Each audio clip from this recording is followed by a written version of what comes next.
Hi, my name is Christina Gukas, and I'm doing a speech about peer pressure. The purpose is to inform students that they don't have to give in to peer pressure and the different effects of peer pressure on them.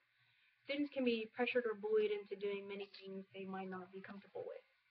Sometimes students can give in to pressure just because they want to be liked, to fit in, or because they worry that other kids might make fun of them if they don't go along with the group. Also, the idea that everyone's doing it can influence some kids to leave their better judgment or their common sense behind. We see the same thing if we consider students who struggle in school because of that pressure. A lot of students feel pressured at school because they want to seem cool or popular because they care too much about what other people think of them. Consequently, many students feel external pressure to dumb down in order to fit in or to find a different group of peers who valued academic achievement. Research suggests that this type of peer pressure contributes to a decline in the grades of several students, especially males, as early as the first through fourth grades.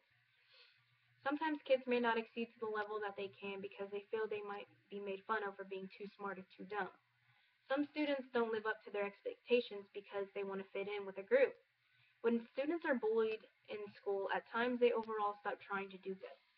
They stop studying as much as they used to and they start to get bad grades. Students start to develop an attitude that they don't care about school and hate it. Kids can be discouraged to continue to go to school.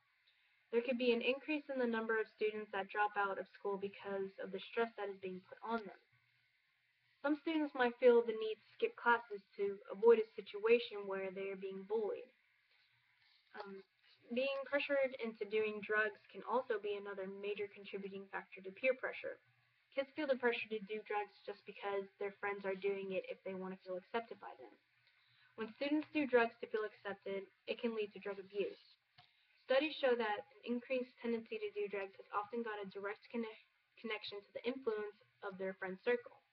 This is at the age where kids increasingly become dependent on their friends and start rebelling against parental rules. If kids continue to do more and more drugs, it could potentially result in drug abuse or even an overdose. A lot of peers influence young students to provide drugs, use drugs, and share their attitudes about drugs. Usually when kids take drugs, they don't think about the consequences and they don't believe any harm will come to it. When students take drugs, they don't understand what effect it could have on them when they're older. As a result from being pressured to do drugs, students could get addicted, which sometimes can lead to illness. Being a member of a social group that supports drug use can encourage kids to keep on using these substances. Drugs are always available, adolescents get curious and vulnerable, and there's peer pressure to experiment with as a temptation to escape from conflicts. People see drugs as a way to get away from everything going on in their life. Sometimes kids give into drugs because they think it's okay since everyone else is doing it. Students give into drugs from peer pressure to feel accepted since everyone is trying them and they never stop to think about the consequences. Peer pressure isn't always going to have a negative effect, but it can also have a positive impact on kids. You can always stand up to someone who is trying to peer pressure you to do something. All it takes is for kids to have enough sense to walk away from something they're uncomfortable with. Students need to be able to say no. If a kid is offering you something, you have the guts to say no. Saying no will give you the respect from other kids and teaches you not to be dependent on other kids. Positive peer pressure can teach you something about yourself, for example, sports or dancing. If you see other kids trying out for a sport that might be interested in, then try it out because you might be good at it. So that encouragement from other peers to do things that are interesting to you is a great example of positive peer pressure. So besides negative effects of peer pressure, there can be some positive things that come out of it by saying no to someone who is picking on you, and you just might learn something new about yourself. These are all different ideas that inform students the different effects peer pressure can have on them.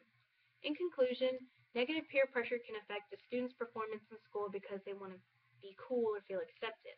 But the two major effects on kids is alcohol and drug use. Many don't think about what these could do to them and abuse using them. But not all peer pressure is bad. There can be some positive effects on them, such as encouraging them to try something new. Overall, kids can be bullied or pressured into doing things they are not comfortable with, but always be aware of what the long-term and short-term effects are.